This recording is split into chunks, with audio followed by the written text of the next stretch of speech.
Hey guys, happy Thursday. What's today? Thursday. I'm recording on my iPad and I don't really know what area to look to I think it's the cameras over here, but I'm not going to look at the right corner of I really just don't know. Wait, hold on. Yeah, I just don't know, y'all. So it's going to look like I'm cross-eyed or something because I feel like I'm looking at the corner of the screen. But nevertheless, just listen to the word because I ain't got time to play with technology today. I really do not. Okay. So I want to share this with you guys. This is from a dream that the Lord gave me on, it was a couple days ago. It was a couple days ago.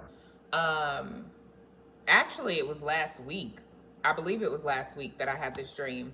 And it's a complete parable, but it's also beautiful.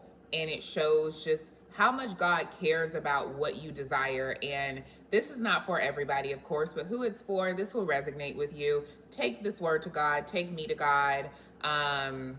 You always want to do that with any prophetic voice. If you meet a prophetic voice or listen to someone that never says, take this word to God, take them to God, or they have an issue with you taking them to God, then think twice about listening to that person. But take me to God, take this word to God. You should be doing that anyway, testing the spirit by the spirit, okay? Let him give you more on this word, who I am, what he called me to do, and be careful of who your ear gates are open up to. That's all I'm going to say about that. But I'm going to read from my notes that are in front of me. I look so cross-eyed recording this because I'm looking at myself, and this is so weird on this iPad. But you know what? I purchased this iPad to be able to record better for you guys. So we're going to use it. We're going to use it. I don't always want to turn it to the side. So I have it kind of straight up and down, and it just looks weird. I don't know. But I have my notes in front of me, guys. I also have my Bible in front of me, but I did not turn to the correct verses, but I know where I'm reading from. Hold on, guys. Please hold. Un momento. I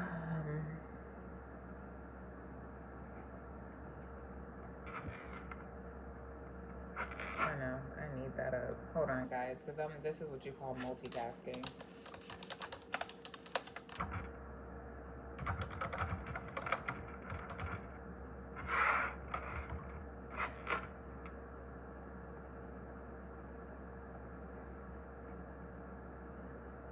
Then I want it to pull up.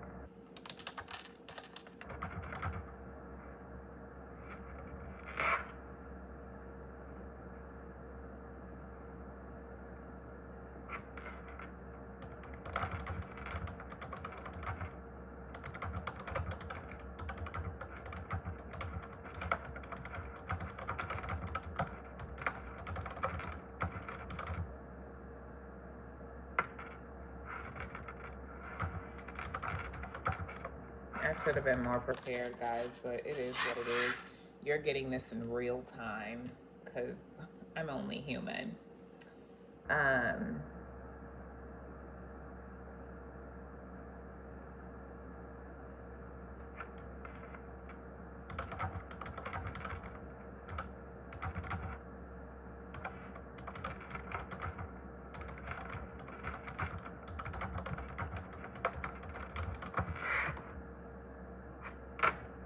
Okay, I wanted to pull up these verses to go with this word.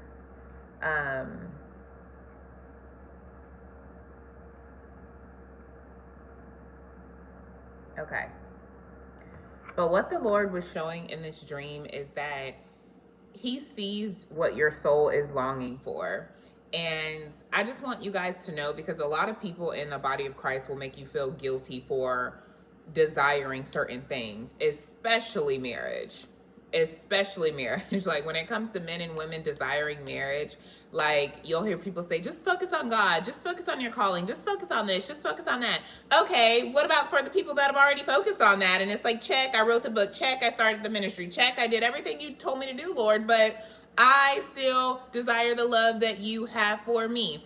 And you're not wrong for feeling that way. So let me be the first, or one of the first, to tell you you're not wrong for desiring love, because God put that desire in your heart.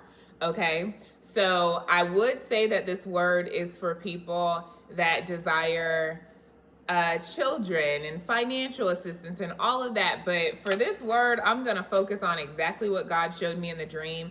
This is for those of you that desire the love that God has promised to bring to you. You desire the marriage that God has for you. You've already done the work. So this is not just focus on God, do this, do that. Okay. Let me say this. Before sin entered into the world, there was Adam and God, right? In the Garden of Eden, God was side by side with Adam. He gave him several purposes and callings, and Adam was tending to everything the Lord put in his hand. Adam was tending to it. Adam was getting to it. It was like, check, check, check. Lord, I'm doing all of this. He was walking in his calling, walking in his purpose. He had a close relationship with God. He was in the Garden of Eden. Eden translates to pleasure. So there was no sin in the world at this time. Everything was pure and good. Okay, everything was God. He was good, okay? But still, God looked at his situation and said, it's not good for man to be alone. Okay, and he looked at the situation, and the situation was Adam was in a great spot in life. Again, he was walking in his calling, he was walking in his purpose, he was naming the animals, he was doing all the things, tending to the garden.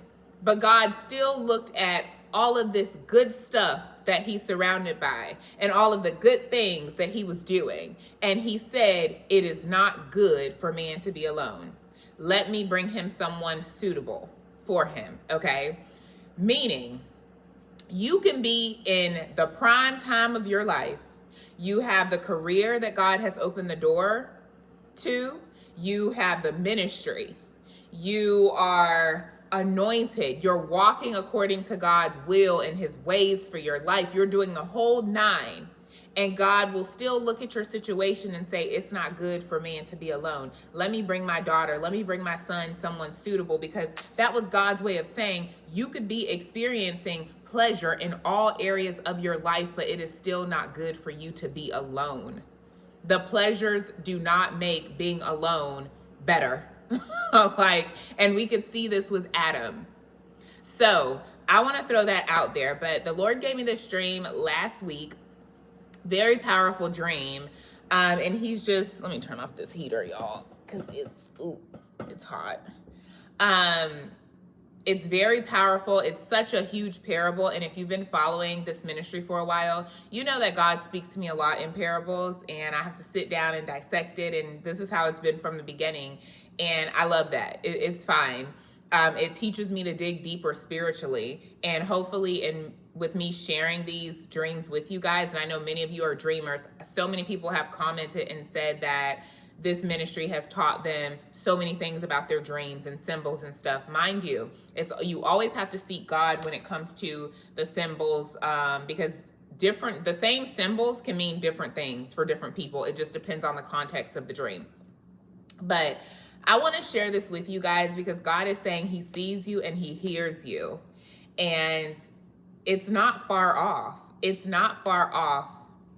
It's not far off. But this was such a beautiful dream. So let's just get into it, okay? So in this dream, I went to a doctor's office. And hold on, guys. I went to a doctor's office and I walked up to the counter. And I asked the doctor who was at the front counter if I can have Delsum to help me sleep, okay? Many of you probably already know. If you don't know, Delsum, I actually have some in the cabinet downstairs.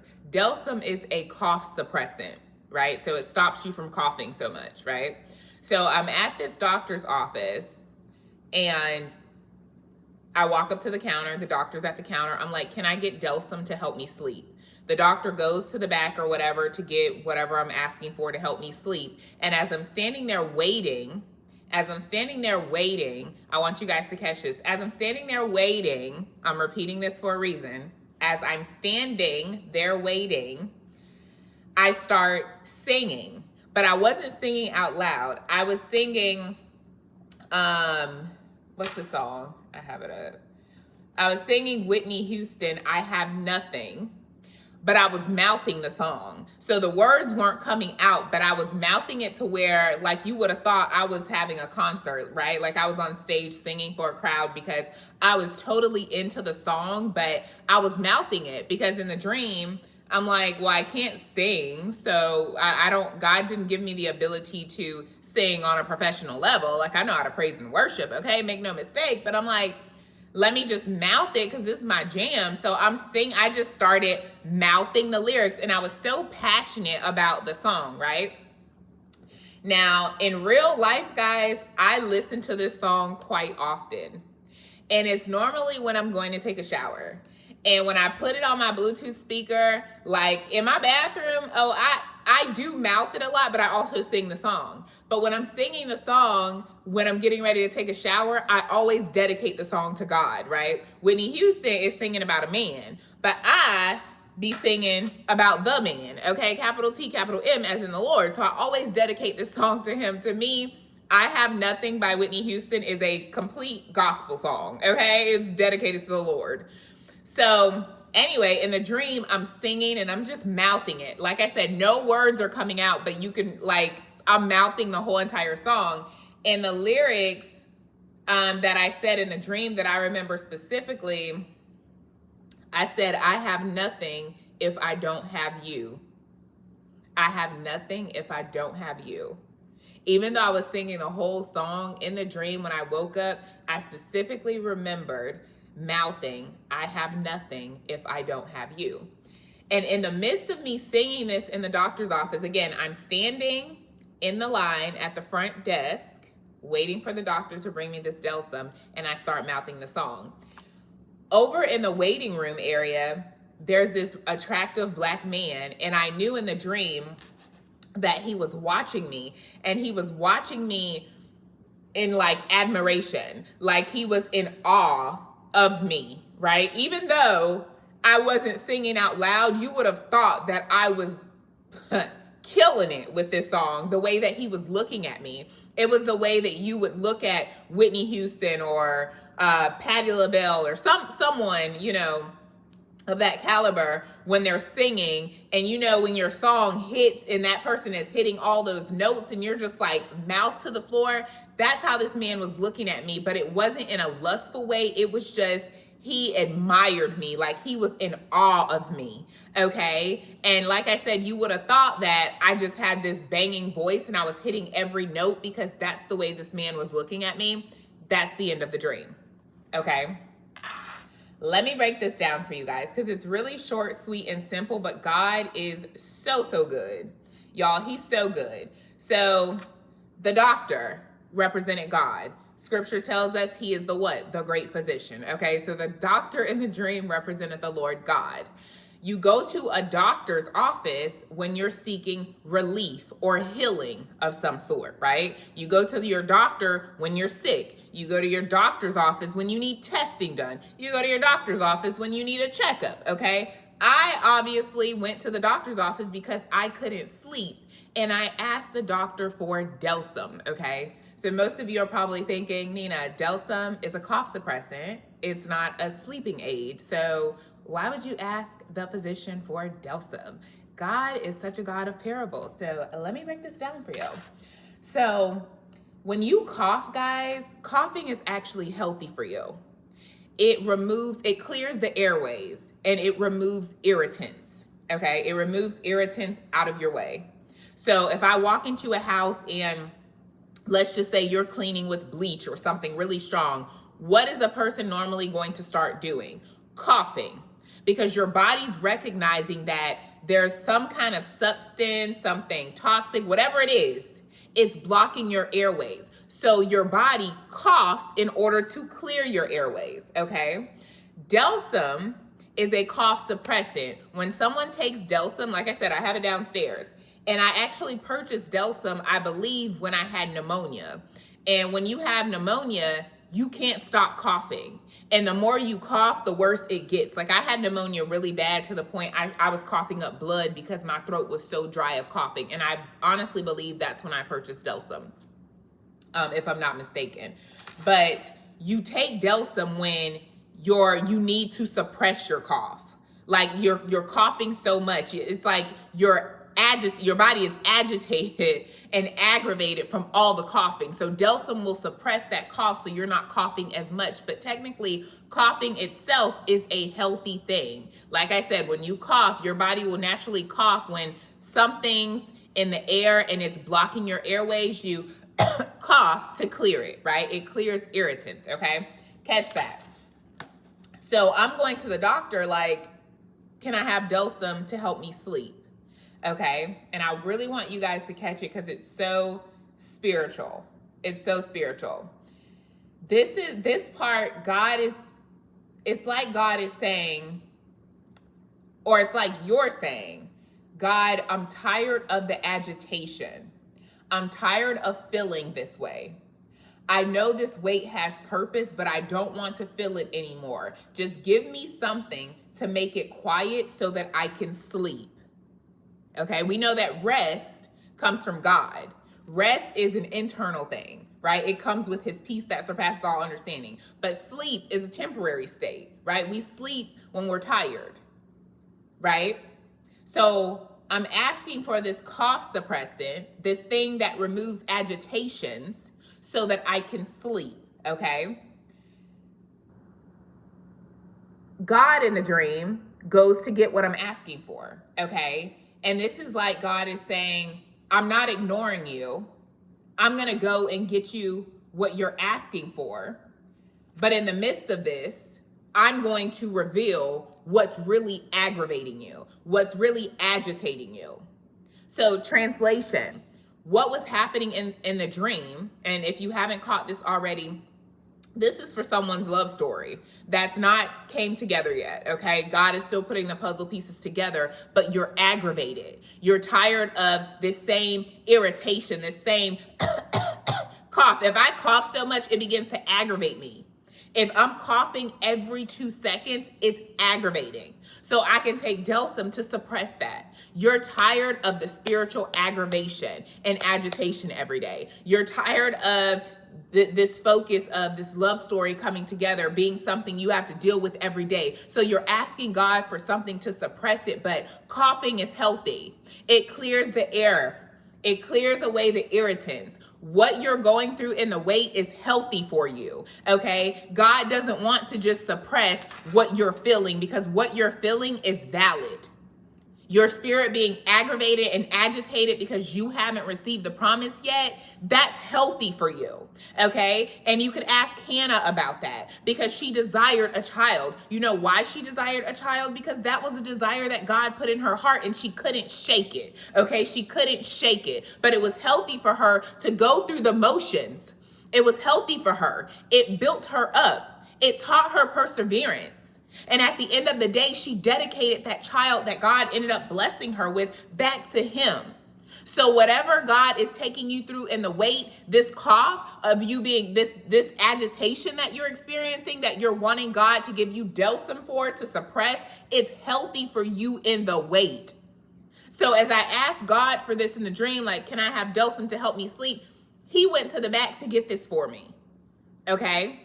Because when God hears your prayers, he answers you. He just does not answer in the way that you're expecting him to. So in the midst of me waiting, God was giving a revelation.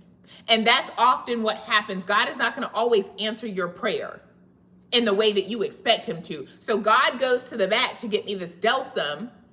So I thought in the dream, but in the process, he gives me a revelation. So as I'm standing and I'm waiting, as I'm standing and I'm waiting, as I'm standing and I'm waiting for God to come back and give me this Delsum, I begin to sing Whitney Houston, I Have Nothing. But I'm not singing it out loud. I'm mouthing it. Just like Hannah, when she was saying her prayer, she wasn't saying it out loud. She was saying it internally in her heart. Her mouth was moving. She was mouthing stuff. Just like in the dream, I was mouthing the song. I was mouthing the song, and in my heart, I was singing it to the T, but I wasn't saying it out loud. This entire dream mimics Hannah to a T. It's just a different concept. It's just a different aspect. But she was mouthing. She was mouthing what was happening.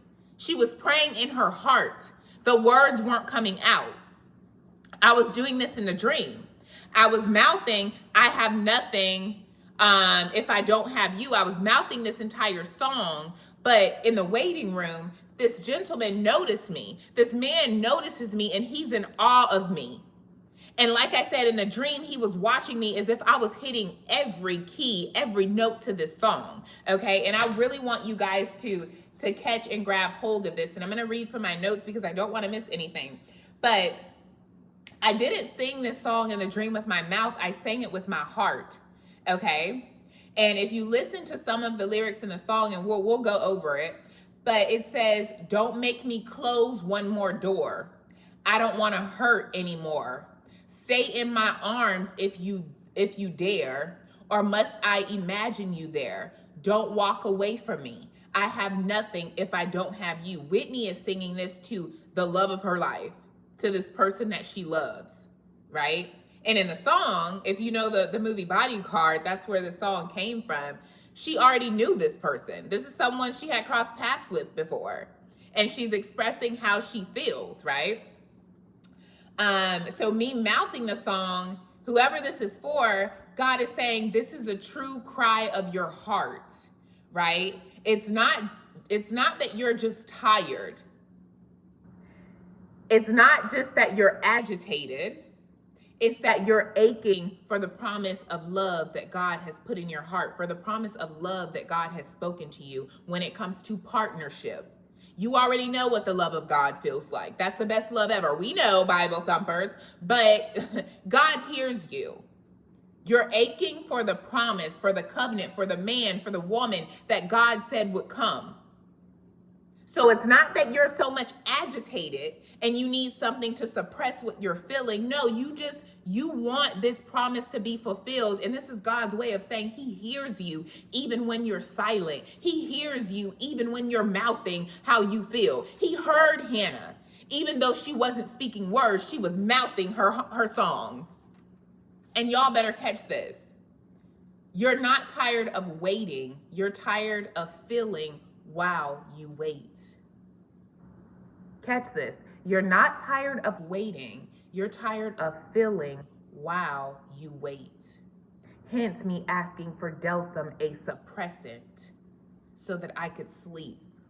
That was translation of whoever this is for. That was translation of you saying, God, I'm okay with the wait. I don't want to feel these feelings as I wait. But just like coughing is healthy, you feeling as you wait is healthy. And I pray that this is making sense. The man in the waiting room represents the man that God has for you. The person who sees you past words. They see your heart. Maybe you know this person already, maybe you don't. But when God is ready for this thing to come together, they're going to see you past what you speak, past what you sing. They're going to see your heart. And this man was in what? The waiting room. So just like you're in line standing and waiting, standing and waiting, standing and waiting on God to return to the counter and give you what you're asking for, this other person who God is preparing for you, and many of you don't know the person, and that's okay. This person in the waiting room is also waiting. And they're going to understand the song of your heart without you even speaking words. And this part is so prophetic because it's God's way of saying, you're not performing. Again, I wasn't singing out loud. You're not performing. You're not loud.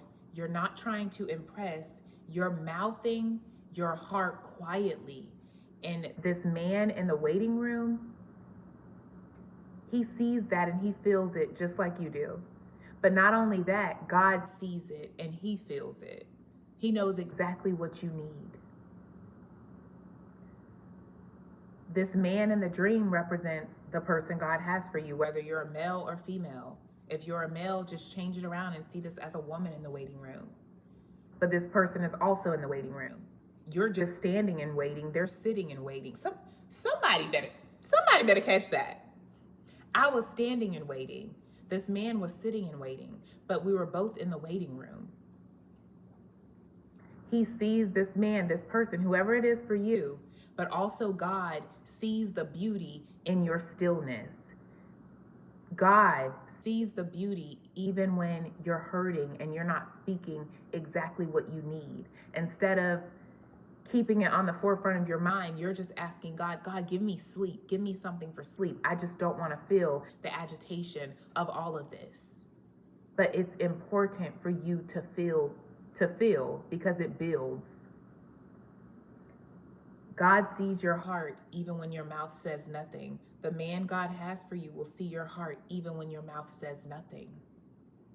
So the final takeaway from this dream is you're asking God to take away the agitation from this waiting, right?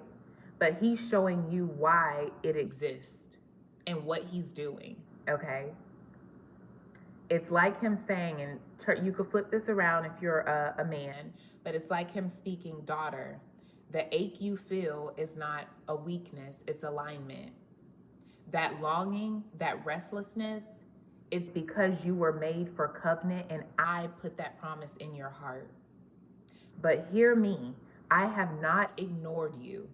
Even as you whispered your heart, I saw it. You are not alone in the wait. The person I have for you, they're waiting too. And I will not let you suppress what I'm using to shape you.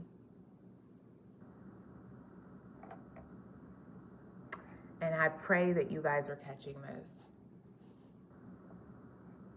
I'm going to read from 1 Samuel 1, verse 12. I'm going to start there. And this is Hannah. As she continued praying, actually, no, let me back it up. I'm going to start at 1 Samuel 1, verse 4. I'm actually going to read verse 4 through 5 first. It says, on the day when Elkanah, which is Hannah's husband, sacrificed, he would give portions to Peninnah, his wife, and to all her sons and daughters. But to Hannah, he gave a double portion because he loved her, though the Lord had closed her womb, right? So some people say Peninnah, I say Peninnah, but Elkanah had two wives. He had Peninnah and he had Hannah. Peninnah had children. She had sons and daughters, but Hannah didn't have any. And it says the Lord closed her womb. So there was nothing medically wrong. Y'all better catch this. There was nothing medically wrong with her. I went to the doctor in the dream asking for a cough suppressant for sleep. There's nothing medically wrong with me. Everything I'm feeling, everything you're feeling is God allowing you to go through the feels. He's allowing you to go through the wait. There was nothing medically wrong with Hannah. God just closed her womb for that moment, okay? So her husband is giving her double portions. Mind you, Elkanah was a wealthy man, so Hannah wasn't wanting for money or anything. She had the choicest meats and all the good things, and her husband gave her a double portion, but that wasn't enough because God put a desire in her heart for a child, and that desire wasn't fulfilled. Her cough kept agitating her. It was constant, and she just wanted it to stop. She wanted it to stop by having the desire of her heart. Y'all catch this, guys, because I'm trying to explain it the best way I can, okay? 1 Samuel 1, verse 8, it says, and Elkanah, her husband, said to her, Hannah, why do you weep? And why do you not eat? And why is your heart sad? Am I not more to you than 10 sons? The answer was no. No, she had a desire in her heart, and God put that desire in her heart, and she longed for what God had placed in her heart. But God just had kept her womb closed because she was in the waiting room. It was not time. So even though she had the money and the riches and the food and the husband and all the things, that desire that God had put in her heart was not fulfilled. So she did not feel fulfilled. Just like you don't feel fulfilled. You feel fulfilled in your walk with God. You know the Lord, but you are tired of telling people, okay, just continue doing what God has told you to do. You've already done that. And God sees that you've done that. Just because you're waiting does not mean that you're supposed to be doing more while you wait. Just wait well. But a lot of people assume because God hasn't delivered and you're in a waiting room, oh, you're supposed to be doing more. Open another ministry, do another this, do another that. No. There's nothing more for you to do. If you've done everything that God has told you to do, his doing and what he's going to do in your story and this promise has nothing to do with you and you doing something.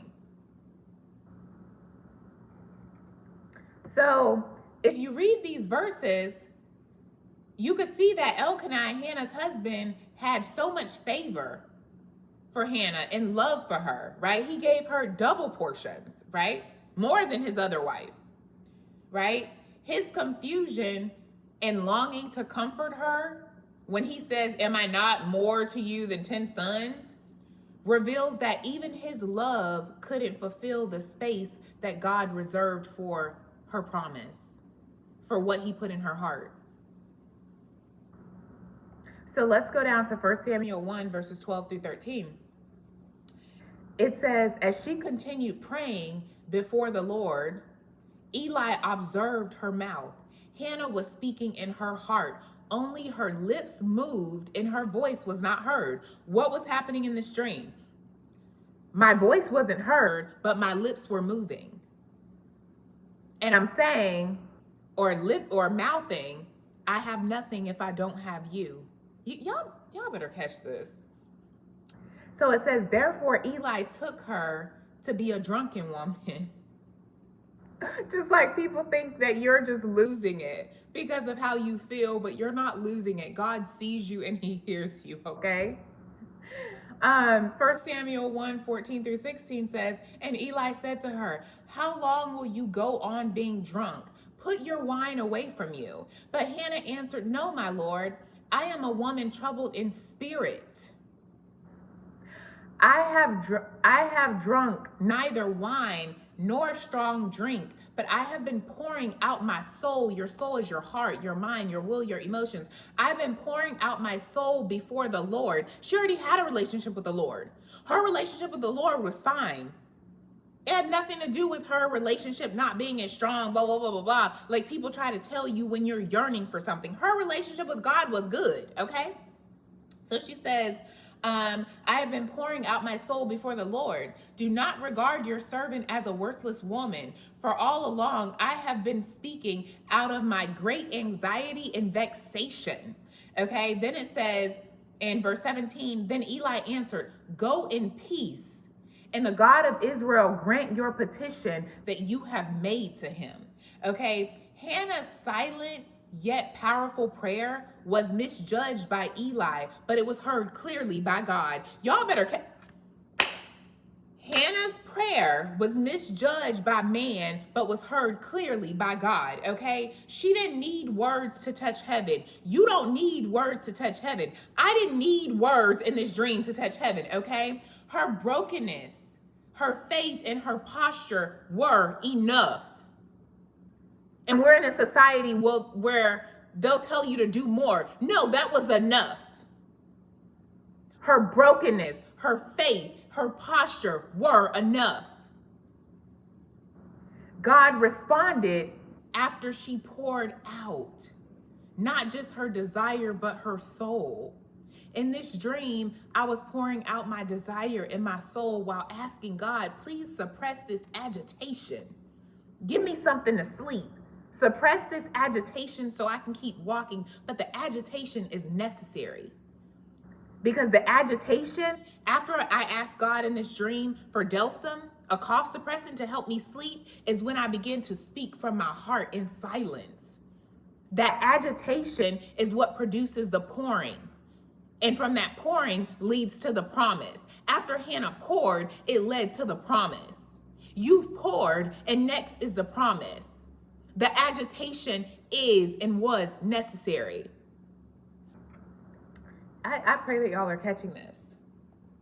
The song lyrics, it says, share my life, take me for what I am, because I'll never change all my colors for you. Take my love, I'll never ask for too much, just all that you are and everything that you do. I don't really need to look very much further. I don't want to have to go where you don't follow. I won't hold it back again. This passion inside can't run from myself. There's nowhere to hide. Don't make me close one more door. I don't want to hurt anymore. Stay in my arms if you dare, or must I imagine you there? Don't walk away from me. I have nothing, nothing, nothing if I don't have you. Verse 2. You see through right to the heart of me. Yep. You see through right to the heart of me. You break down my walls with the strength of your love. I never knew love like I've known it with you. I'm getting chills. Will our memories survive? One I can hold on to. I don't really need to look very much further. I don't want to have to go where you don't follow. I won't hold it back again. This passion inside, I can't run from myself. There's nowhere to hide. Your love I'll remember forever. Don't make me close one more door. I don't want to hurt anymore. Stay in my arms if you dare, or must I imagine you there? Don't walk away from me. I have nothing, nothing, nothing if I don't have you. God hears you. He sees you. The agitation is for purpose.